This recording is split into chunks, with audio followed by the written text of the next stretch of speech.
Salut à tous, ici Benjamin Blanchard. Bienvenue sur ma chaîne où l'on explore ensemble le monde passionnant des technologies modernes. Si vous êtes intéressé par les dernières innovations et que vous voulez rester à jour sur ce qui change notre quotidien, pensez à vous abonner. Aujourd'hui, on va plonger dans un sujet incontournable des nouvelles tech. Prêts à découvrir? C'est parti. Bonjour à tous. Dans cette vidéo, je vais vous présenter une innovation fascinante, une diode optique miniature capable de réaliser des calculs avec de la lumière. Je vais vous expliquer comment cette technologie fonctionne, ses applications potentielles et pourquoi elle pourrait révolutionner le domaine de l'informatique. Restez avec moi pour découvrir comment la lumière peut devenir un outil puissant pour le calcul. En théorie, les ordinateurs optiques pourraient dépasser les performances des ordinateurs électroniques, mais les recherches sont restées décevantes jusqu'à présent. Pourtant, certains composants optiques existent bel et bien, comme la diode optique miniature que viennent de mettre au point des chercheurs du MIT. Les composants électroniques élémentaires d'un ordinateur, transistors, porte logique, oscillateurs, peuvent fonctionner beaucoup plus vite que l'ordinateur lui-même.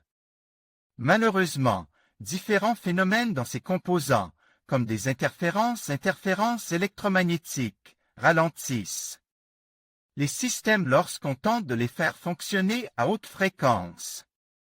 Les courants des électrons dans les circuits sont de toute façon plus lents que les rayons lumineux et ils conduisent à beaucoup de pertes d'énergie. Une solution serait de construire des ordinateurs optiques utilisant, par exemple, des faisceaux laser pour faire leurs calculs. L'idée de faire du calcul numérique avec de la lumière et même des ordinateurs optiques est ancienne car von Neumann en parlait déjà dans les années 1940. À partir des années 1960, des systèmes mettaient déjà à profit des faisceaux lumineux pour faire du traitement du signal, en particulier des transformations de Fourier d'images à usage militaire, plus vite qu'avec des dispositifs électroniques. Malheureusement, et bien qu'il y ait des controverses entre spécialistes quant à l'avenir des ordinateurs optiques, il faut bien dire que les rêves que l'on faisait à leur sujet ne sont toujours pas devenus une réalité.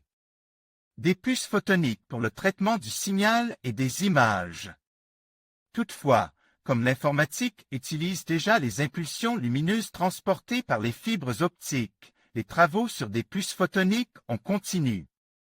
En effet, avant d'exploiter les données transmises par les réseaux de fibres optiques, il faut les traduire en courants d'électrons pour qu'elles puissent être traitées par les semi-conducteurs.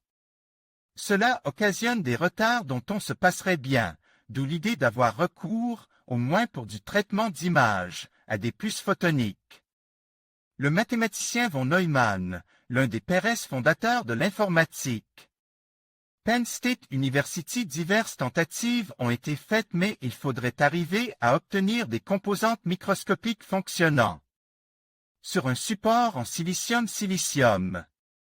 C'est précisément ce que vient de réussir un groupe de chercheurs du MIT qui a créé une diode optique miniature. Des diodes optiques existaient déjà, comme il l'explique dans un article de Nature photonique. Comme son homologue électronique, elle laisse passer les photons dans un sens et pas dans un autre. Pour obtenir ce nouveau composant, les chercheurs ont dû résoudre deux problèmes. Le premier est de fabriquer un matériau à la fois magnétique et transparent, ce qui n'est pas évident. La solution trouvée est d'utiliser un type de grenat. Mais comme il fallait pouvoir le déposer en fine couche sur un support en silicium, cela a constitué un second problème, finalement résolu. L'un des avantages d'avoir une telle diode sur un support de silicium, c'est que l'on peut bénéficier des techniques, bien rodées, de fabrication des puces. En conclusion, la diode optique miniature représente une avancée fascinante dans le domaine de l'optique et du calcul. Grâce à sa capacité à manipuler la lumière de manière précise, elle ouvre la voie à de nouvelles applications dans les technologies. de l'information et de la communication. En intégrant ces dispositifs dans nos systèmes, nous pourrions non seulement améliorer la vitesse de traitement des données, mais aussi réduire la consommation d'énergie. L'avenir de l'informatique pourrait bien être lumineux, et cette innovation en est un exemple éclatant. Merci de votre attention et à bientôt pour de nouvelles découvertes technologiques.